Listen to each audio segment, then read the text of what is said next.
Halo semuanya, kembali lagi bersama Bapak dalam kegiatan belajar dari rumah. Hari ini kita akan belajar muatan pelajaran IPS mengenai interaksi dalam pembangunan lingkungan alam, sosial, ekonomi, dan budaya. Baik, tanpa menunggu lama lagi, mari kita mulai. Seperti yang kita tahu, kita manusia itu tidak bisa lepas dari yang namanya interaksi. Nah, interaksi ini sangat dibutuhkan dalam pembangunan suatu masyarakat. Nah, berikut ini Bapak akan jelaskan apa saja bentuk-bentuk interaksi pada lingkungan yang berkaitan dengan masyarakat, yaitu lingkungan alam, lingkungan sosial, budaya, juga ekonomi. Yang pertama adalah bentuk interaksi dalam lingkungan alam. Sebenarnya ini sudah pernah dibahas ya di pertemuan sebelumnya. Kalau kalian masih ingat, lingkungan alam itu terbagi menjadi dua bagian ya. Lingkungan biotik dan lingkungan abiotik. Nah, dengan kedua jenis lingkungan ini kita berinteraksi dengan alam. Lalu, apa saja bentuk interaksi dalam lingkungan alam? Kalau kalian masih ingat, interaksi manusia dengan alam itu dibedakan menjadi dua, yaitu adaptasi dan dominasi. Adaptasi adalah interaksi manusia yang menyesuaikan diri dengan alam. Masih ingat ya? Sedangkan dominasi adalah interaksi manusia yang cenderung menguasai alam. Keduanya saling bertolak belakang tapi saling mempengaruhi ya, dan saling melengkapi. Itu interaksi dalam lingkungan alam. Yang selanjutnya adalah interaksi dalam lingkungan sosial. Kalau interaksi dalam lingkungan sosial berarti berhubungan dengan interaksi sosial ya. Nah, bentuk interaksi sosial itu dibedakan menjadi dua juga. Ada yang namanya interaksi sosial asosiatif. Ada yang namanya interaksi sosial disosiatif. Cuma beda sedikit hurufnya ya. Nah, asosiatif ini bisa kita artikan sebagai suatu bentuk interaksi sosial yang bersifat positif serta bisa menghasilkan sebuah persatuan. Itu merupakan asosiatif. Jadi semua yang positif, interaksi manusia yang positif itu masuknya ke asosiatif. Nah, lalu ada apa saja macam-macam atau jenis-jenis interaksi sosial asosiatif? Di antaranya yang pertama adalah kooperasi, bukan koperasi ya, O-nya double. Ini merupakan sebuah usaha yang dilakukan oleh banyak orang untuk tujuan bersama. Contohnya, misalnya kerja bakti, itu kan dilakukan bersama-sama ya, atau gotong royong atau semacamnya. Yang kedua adalah akomodasi. Ini adalah suatu upaya yang dilakukan untuk menyelesaikan masalah atau konflik yang terjadi antara dua pihak atau lebih, sehingga tercapai suatu keadaan yang kondusif. Misalnya kalian sedang marahan dengan teman kalian misalnya, lalu kalian minta maaf atau teman kalian minta maaf ya, dan jadi baikan lagi misalnya. Itu merupakan akomodasi. Jadi ketika dua pihak sedang konflik lalu berusaha untuk berbaikan, itu namanya akomodasi ya. Yang ketiga adalah asimilasi.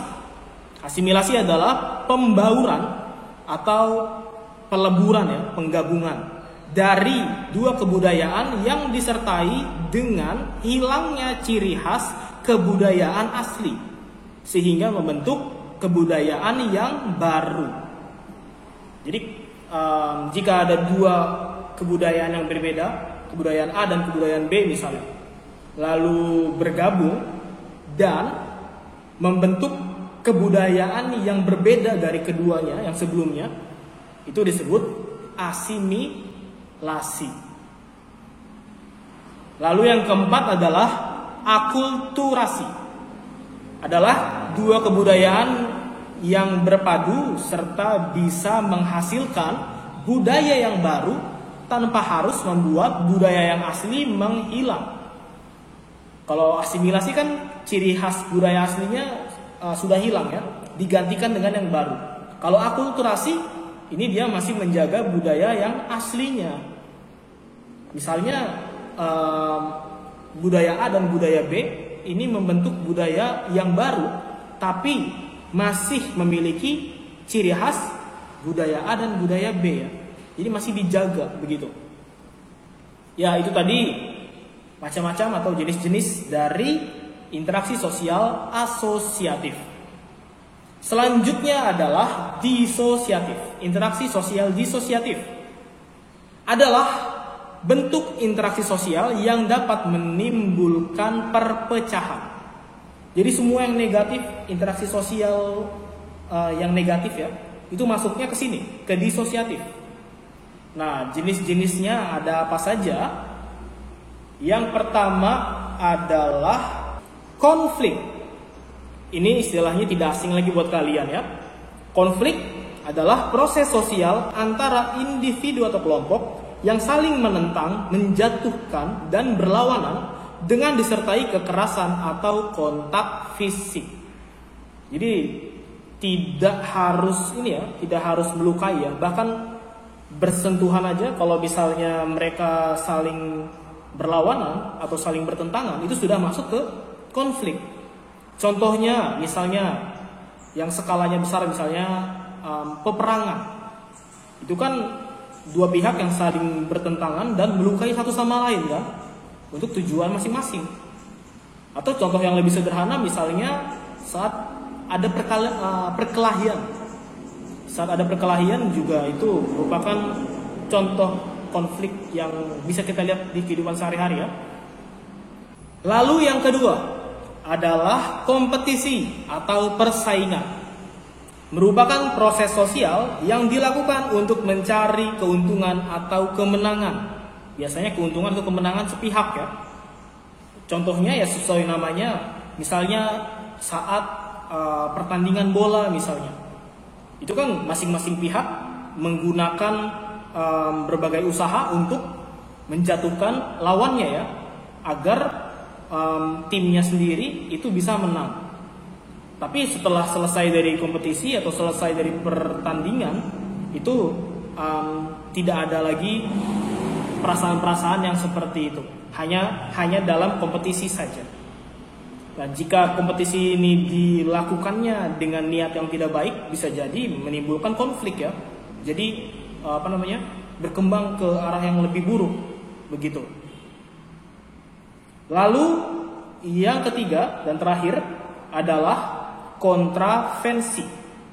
Adalah proses sosial yang didasari rasa tidak suka yang ditujukan baik secara langsung ataupun tidak langsung. Contohnya kalau kalian lihat ya, sekarang kan lagi ramai demo.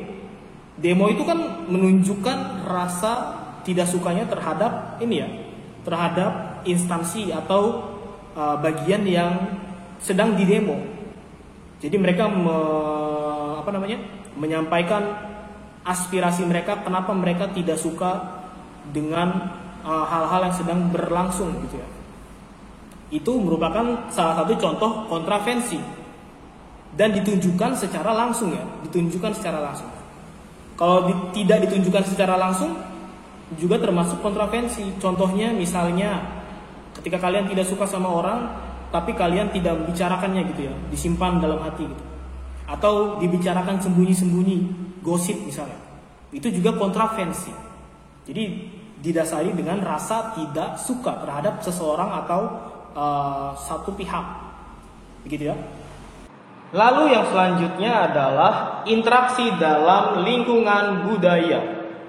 Nah, kalau kita membicarakan tentang budaya, kita kan membicarakan tentang masyarakat ya. Jadi ada hubungannya dengan lingkungan sosial. Jadi ketika kita berinteraksi dengan lingkungan sosial, maka otomatis kita juga akan berinteraksi dengan lingkungan budayanya. Namun keduanya berbeda ya, lingkungan sosial dan lingkungan budaya keduanya berbeda. Nah, interaksi budaya ini berkaitan dengan unsur-unsur budaya yang diantaranya ada adat istiadat, aturan, nilai, norma, kepercayaan, dan perilaku yang berlaku di lingkungan masyarakat tersebut ya. Jadi jelas beda dengan lingkungan sosial, tapi saling berdampingan. Lalu yang keempat dan yang terakhir adalah interaksi dalam lingkungan ekonomi. Lingkungan ekonomi adalah lingkungan tempat orang melakukan kegiatan ekonomi. Nah, bentuk interaksinya ini mencakup kegiatan-kegiatan ekonomi. Kalian masih ingat kegiatan ekonomi ada apa saja?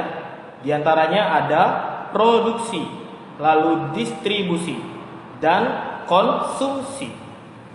Nah, ketiga kegiatan ini yang membangun interaksi dalam lingkungan ekonomi.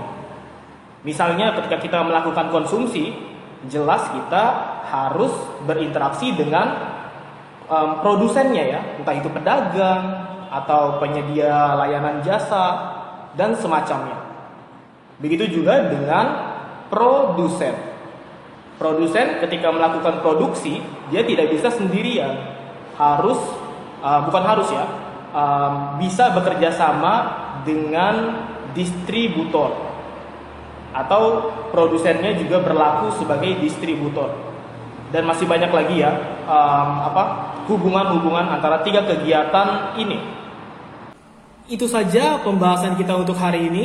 Terima kasih sudah memperhatikan dengan baik. Seperti biasa, materi ini ada juga di buku paket dan LKS kalian. Jadi jangan malas untuk membaca. Sampai bertemu lagi di kesempatan selanjutnya.